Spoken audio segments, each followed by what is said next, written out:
सनातन का सबसे बड़ा समागम शुरू हो चुका है। महाकुंभ की शुरुआत हो चुकी है। इस महाकुंभ में हजारों करोड़ों बल्कि उससे भी ज्यादा लोग मौनी अमावस्या पर स्नान करने आए थे। उस मौनी अमावस्या पर भगदड़ में कुछ लोगों की जान चली गई तो कुछ अपनों से बिछड़ गए।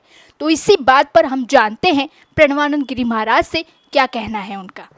महाराज, भगदड़ में कुछ लोग बिछड़ गए, कुछ मर गए, कुछ घायल हो गए, इस पर क्या कहना चाहेंगे?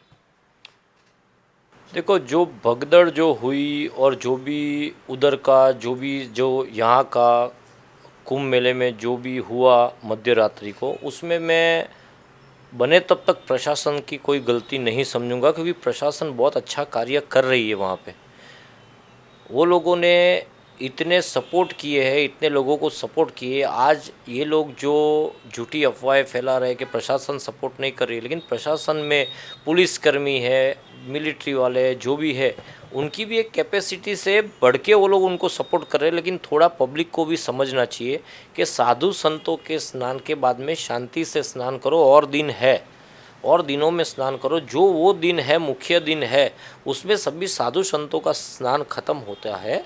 बाद में आप स्नान में जाओ तो सबको शांति से बारी बारी स्नान होगा।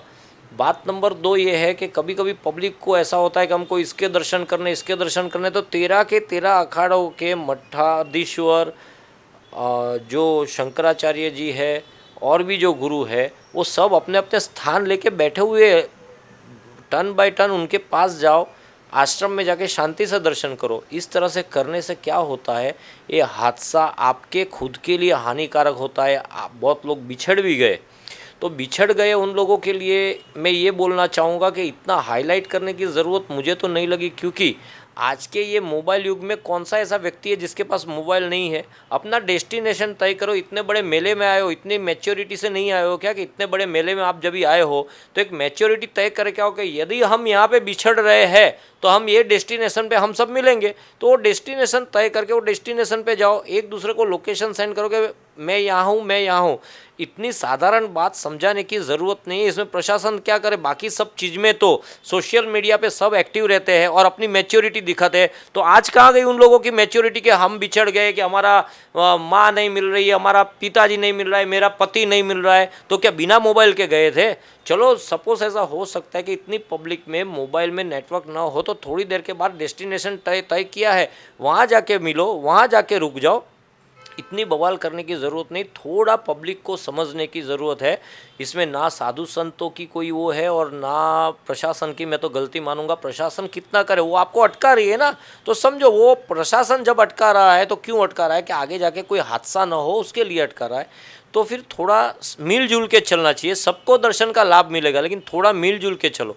संतों के आशीर्वाद हर इंसान के साथ है, लेकिन थोड़ा मिलजुल के चलोगे तो ये जो प्रोग्राम हो रहा है, इतना बड़ा अमृत कुंभ जो हो रहा है, जिसमें योगी जी, मोदी जी सब ने मिल के इतनी सहाय की है, तो इसमें बहुत बड़ा आनंद आएगा। लेकिन ये आनंद को तुम खुद बिगाड़ रहे हो, तो थोड़ा खुद को भी समझना चाहिए। शाही स्नान त्रिवेणी संगम पर जब स्नान करते हैं उसका क्या महत्व है? देखो, शाही स्नान त्रिवेणी संगम पे स्नान करते हैं, उसका महत्व ये है कि ये जो अमृत कुंभ है, ये जो शिव कथा में आता हुआ है कि जब समुद्र मंथन हुआ और अमृत जो 4 जगह पे गिरा, उसमें चारों जगह पे अलग अलग जगह पे, जैसे कि नासिक है, फिर उज्जैन है, हरिद्वार है और त्रिवेणी संगम मतलब के प्रयागराज है, इस सब पे स्नान होता है। जब भी साधु संत तप में से निकल के जैसे स्नान में जाते हैं तो वो पानी अमृतमय बन जाता है, उनके जप द्वारा, उनके तप द्वारा, उनके शरीर पे लगाई हुई भस्म और भभूत के द्वारा। तो उसमें स्नान करने से सुख, शांति और समृद्धि प्राप्त होती है। लेकिन ये सुख, शांति, समृद्धि के लिए आपको भी थोड़ा मानसिक शांति से कार्य करना चाहिए, बराबर है। इसमें भगदड़ करने की ज़रूरत नहीं है। अपने आप को संभाल के चलना है। जो बूढ़े हैं, जो बुजुर्ग हैं, उन लोगों को मत लेके जाओ। यदि लेके जा रहे हो तो सब स्नान हो जाए, तभी शांति से उसको लेके जाके स्नान कराओ। इस तरह से इतनी पब्लिक के बीच में लेके जाके अपना खुद का नुकसान मत करो। सरकार की तरफ से, प्रदेश सरकार की तरफ से तो कहा गया था कि बहुत सारी तैयारियां की गई हैं, फिर भी भगदड़ हुई। इस पर क्या करना चाहेंगी? सरकार पर मतलब क्या उन्होंने क्यों नहीं किया ये चीज़ क्यों हुई, भगदड़ क्यों हुई? अभी आपके कहने के हिसाब से जो बोलते हो कि सरकार ने जो तैयारी की थी और भगदड़ हो गई, तो सरकार को थोड़ी पता था कि ये लोग भगदड़ करेंगे। आने वाले लोगों को ये सोचना है, आने वाले लोगों को थोड़ा समझना है। सरकार ने पूरे से पूरी तैयारी की है और सरकार ने बहुत अच्छी व्यवस्थाएं उधर की है। सरकार की मैं तो मेरे हिसाब से कोई गलती नहीं मानता, क्योंकि सरकार ने इतना अच्छा कार्य किया, इतना अच्छा काम किया, हमारे हिंदुओं को एक करने का काम किया, हमारा हिंदुत्व आगे बढ़ाने का काम किया, सनातन की रक्षा के लिए काम किया है, सनातन की रक्षा के लिए हर साधु संत उतरा है। तो थोड़ा पब्लिक को थोड़ा सा समझना है कि इतनी अच्छी व्यवस्था है तो उसका आनंद ले। मैं पहला जाऊँ उसमें ना स्नान कर पा रहे हो, ना घर पे पहुंच पा रहे हो, वो गलती उनकी है। सरकार, प्रशासन, बाकी जो भी है, पुलिस अधिकारी है, ये सब लोग जो भी है बहुत अच्छे से सहाय और सपोर्ट करें। थोड़ा उनका समझो, थोड़ा उनका मानो, बहुत अच्छे से सबको स्नान होगा। मशहूर चेहरे हुए थे कुछ आईटीआई बाबा करके, अभय सिंह है, हर्षा रिछालिया, मोनालिसा, उस पर क्या कहना चाहेंगे आप? अभी ये जो आपका सवाल है कि अभय सिंह करके कोई है जिसको सब मीडिया वगैरह पीछे, लेकिन अभय सिंह ने खुद ने उसका कुछ मेरे ख्याल से स्टेटमेंट था कि मैं किसी को बुलाता नहीं हूँ, सब अपने आप आ रहे हैं। तो सबसे पहले तो नेशनलाइज चैनल को ही एंट्री दो। नेशनलाइज चैनल को जुमलेबाजी में इंटरेस्ट नहीं है। नेशनलाइज चैनल जो है एकदम ज्ञान के साथ परोसती है। ये यूट्यूबर्स, व्लॉग्स बनाने वाले, अपनी चैनल को हाईलाइट करने वाले लोग जब भी अंदर घुसते हैं, जो लोकल चैनल बोलते, जो लोकल चैनल की कैटेगरी में भी नहीं आते, तो ऐसी चैनलों की वजह से क्या होता है ना कि उनके पास कोई बातें नहीं है, तो बातें तो खड़ी करनी पड़ेगी, तब जाके उनकी चैनल हाईलाइट होगी, तब जाके उनकी व्यूअरशिप बढ़ेगी, तब जाके उनकी चैनल मोनेटाइज होगी। तो इसके लिए लोग किसी को भी पकड़ के हाईलाइट कर रहे हैं। जैसे आपने बोल दिया हर्षा रिछालिया, तो हर्षा रिछालिया वो अपनी जगह पे शीज एक एक्टर बोलो या तो वो यूट्यूबर बोलो कि जो भी बोलो, बराबर है, तो वो पूरी बात अलग है। आज संत समाज के साधु समाज किसी एक व्यक्ति विशेष को नहीं देखता, उसके आत्मा के अंदर छुपे हुए परमात्मा को देखता है। उन्हें स्त्री पुरुष का भेद नहीं है। उनको एक कहे कि भाई कोई आत्मा है, शिव सानिध्य में आई है, तो उसको साथ में रख के उसको आशीर्वाद देके उसको आगे बढ़ाना चाहिए, बराबर है। तो उसके नियम होते हैं, तो उन नियमों को उल्लंघन नहीं करना चाहिए और नियमों के साथ चलोगे तो मेरे हिसाब से तो कोई अपनी जगह पे गलत नहीं है, सब अपनी अपनी जगह पे सही है, लेकिन नियमों को पालन करते हुए आगे बढ़ना चाहिए।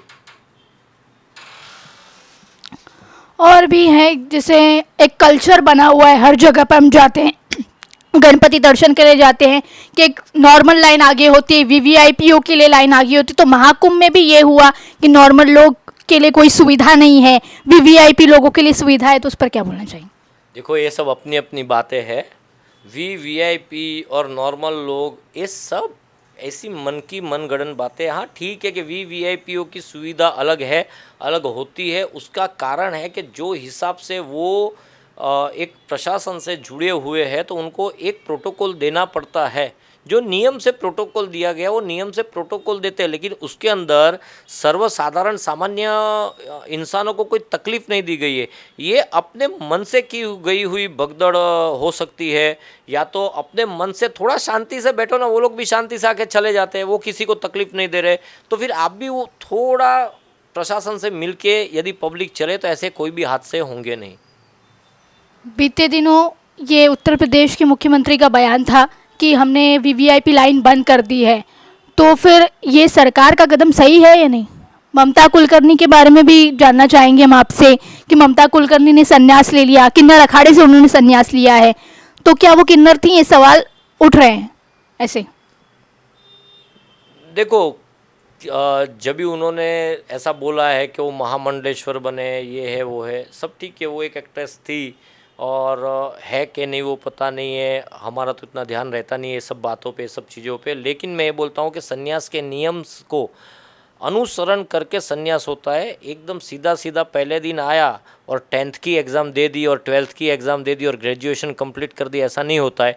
आज पहले ही दिन आने के साथ में पट्टा अभिषेक के साथ में उसको महामंडलेश्वर पद दिया जा रहा है, तो ऐसा नहीं होता है। उसमें बहुत से कर्म होते हैं, खाली पिंडदान के साथ में और बहुत सी क्रियाएँ होती है। क्रियाओं को यदि फॉलो करके किया रहेगा तो ठीक है, और वो अपनी मर्जी की बात है कि उन्होंने दीक्षा ली कि जो भी किया वो अपनी मर्जी की बात है, तो स्वतंत्रता को थोड़ा उनको ध्यान में रखना होगा और अनुलक्ष्य के उसको चलना होगा। लेकिन इस तरह से होता नहीं है।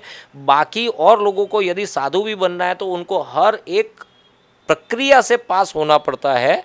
तो अभी ये बातें ऐसी है कि कौन कौन सी प्रक्रिया पास हुई, खाली मीडिया में हाईलाइट होने को उनका सब अभिषेक कर दिया और कर दिया, तो वो हिसाब से थोड़ा मेरे हिसाब से ठीक नहीं होगा, ठीक नहीं होता है। उसके नियम को पालन करके, नहीं तो फिर हर एक को ऐसा अधिकार मिलना चाहिए, बराबर। ऐसा अधिकार नहीं होता 12-12 साल तपस्या करने के बाद में कोई पद प्राप्त होता है, ऐसे ही प्राप्त नहीं होता। जो साधु संत हैं उनकी कड़ी प्रतिक्रियाएं सामने आई हैं। रामदेव गुरु की प्रतिक्रिया सामने आई थी। उन्होंने मीडिया कर्मियों से बात करते हुए कहा था कि मैं आपके सामने रामदेव गुरु खड़ा हूँ, 50 साल से मैंने ये साधना की है, तब मैंने जाकर ये एक अपनी पोस्ट पाई है। तो उस पर क्या बोलना चाहिए? बहुत सही बात है ना कि आज एक साधु को एक साधुत्व जब प्राप्त होता है तो उसको हर तरह से चकासा जाता है, उसको देखा जाता है, उसके पहनावे से लेके उसके ज्ञान तक की बातें होती है। तो वो सब चीज़ में जब भी वो खरा उतरता है, सही उतरता है, तब जाके उसको एक पद प्राप्त होता है। तो ऐसी कौन सी एग्ज़ाम लेके आज आप लोग किसी को महामंडलेश्वर और किसी को महंत बनाते हो? तो जो पहले जो लोगों ने तपस्या की, साधना की, ये सब किया, तो वो लोगों के साथ में क्या अन्याय किया कि इन लोगों के पास में बचपन से ही पैदाइश इतना ज्ञान था कि आने के साथ बैठ गए और उनका अभिषेक करके उनको कोई पद दे दिया गया।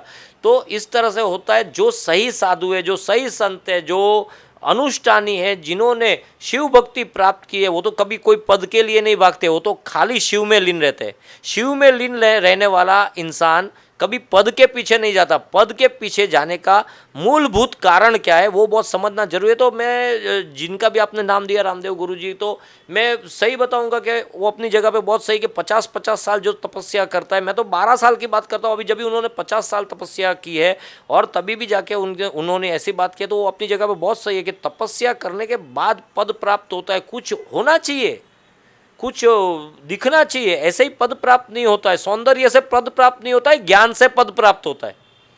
पद प्राप्ति के लिए ज्ञान आवश्यक है, सौंदर्य आवश्यक नहीं है। तो हमेशा ज्ञान की परीक्षा होती है और ज्ञान हो उसे ही पद प्राप्त होता है, सबको नहीं होता है। महामंडलेश्वर की उनको उपाधि मिली है किन्नर अखाड़े से, तो हमें ज़रा बताइए महामंडलेश्वर का अर्थ क्या है, क्या है महत्व? देखो, हर एक में एक पद होते हैं, हर एक अखाड़े में एक पद होते हैं कि सबका प्रतिनिधि करता है, वो अखाड़े का प्रतिनिधि होता है, उसको महामंडलेश्वर बोलते हैं। जो उसके नीचे होते हैं, जिनको और लोगों को उनको फॉलो करना है, तो एक अच्छा और एक बड़ा पद होता है। जैसे अलग अलग पद महंत का होता है, स्वामी का होता है, 108 का होता है, ऐसे अलग अलग पद होते हैं। तो हर पद की अपनी एक जगह है, हर पद का अपना एक महात्म्य है। तो ये थे स्वामी प्रणवानंद गिरी जी महाराज, जिन्होंने महाकुंभ भगदड़ मामले में अपनी राय रखी है। तो अभी के लिए बस इतना ही। DC news India, Mumbai.